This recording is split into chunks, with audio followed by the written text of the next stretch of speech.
축복받은 사람들, 우리 주변에 어떤 사람들이 축복을 얻어 살아가는 사람들일까요?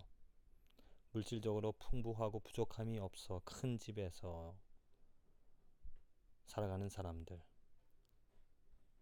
물론 그들이 그 순간순간마다 행복해하고 감사하고 만족하며 살아가는 모습을 보면 축복을 얻었다라고 말할 수 있을 것입니다.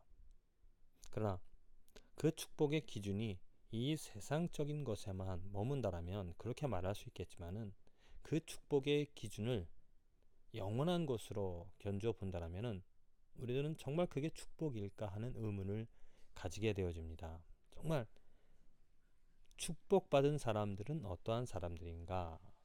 제가 생각하기에는 하나님의 은혜, 하나님의 손길, 하나님의 능력, 하나님의 보호함 가운데 살아가는 사람들이 축복을 얻은 사람들이라고 저는 생각을 합니다. 하나님의 손길을 하나님이 만져주시는 순간순간마다, 그래서 영원히 하나님 때문에 살아갈 수 있는, 하나님의 능력으로, 하나님의 자치로, 하나님의 자비로서 살아가는 그 삶이 축복을 얻은 사람들이죠. 오늘 마가복음의 베드로와 그 제자들에게 예수님께서 묻습니다. 너희는 나를 누구라 하느냐? 베드로가 대답하여 가로되 주는 그리스도시니이다. 자, 이 고백을 할 수 있다라는 것, 이게 정말 놀라운 축복이잖아요. 예수님을 그리스도라고 고백한다라는 것, 이것은 하나님이 알려주시지 않으면, 하나님의 손길이 없다라면, 하나님의 자비가 없다라면 할 수 없는 고백입니다. 하나님께서 그 능력을, 하나님이 누구인지를, 하나님의 뜻을, 예수 그리스도를 통하여 예수님, 그 당시에 이제 베드로와 그 제자들 예수님을 보고 그 예수가 그리스도라는 것을, 하나님이 보내주신 하나님의 아들이라는 것을, 구원자라는 것을, 메시아라는 것을 고백할 수 있었고, 그를 의지하고 그를 따라 다녔던 것입니다. 이게 어찌 사람의 능력으로, 사람의 지식으로, 사람의 지혜로, 우리들의 노력으로 가능한 일이겠습니까? 하나님이 하신 일이죠. 그렇습니다. 오늘 내가 살아갈 때도 하나님께서 내 마음을 만져주시고 내게 그 능력으로, 그 손으로 내 눈을 뜨게 해주시고 깨닫게 해주셔서 하나님을 의지하게 하며, 하나님을 바라보게 하며, 하나님을 찬양하며, 하나님을 기대하며 살아가게 해주십니다. 그래서 그 믿음 하나님께서 주셔서 그 믿음으로 말미암아 살아가게 해주신다는 것, 이게 바로 우리들의 삶에서 얻은 축복이 되어지는 것입니다.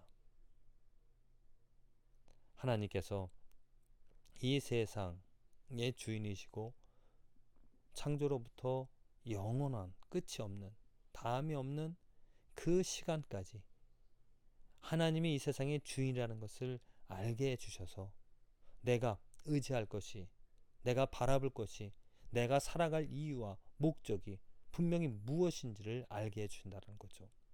어떤 어려움이 있어도, 어떤 시련이 있어도 내가 하나님 때문에 축복을 얻은 존재라는 것을, 축복을 얻어 살아가기 때문에 그 하나님을 바라보고 하나님을 의지하여 정말 사망의 음침한 골짜기를 다닐지라도 두려워하지 않는다라는 것, 이게 축복이죠. 이게 하나님으로 말미암아 우리가 이 세상에서, 아니 영원히 누릴 수 있는 복이 되어진다는 겁니다. 예수는 그리스도십니다. 오늘 저와 여러분들이 우리들의 삶에서 마음으로, 입으로 시인할 수 있다면 정말 우리는 축복을 얻은 존재입니다.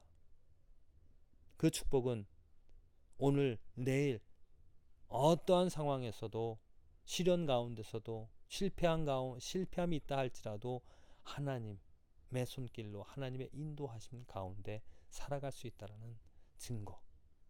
부디 오늘 내가 행하는 모든 일들, 내가 얼마나 하나님의 은혜, 하나님의 자비, 하나님의 긍휼을 얻어 살아가는 존재인지, 축복을 얻은 존재인지를 알아서 감사하고 더욱더 그 축복을 누리면서 감사하며 경배하며 찬양하며 예배하며 살아가는 저와 여러분들의 삶이 되어지기를 간절히 기도를 드립니다.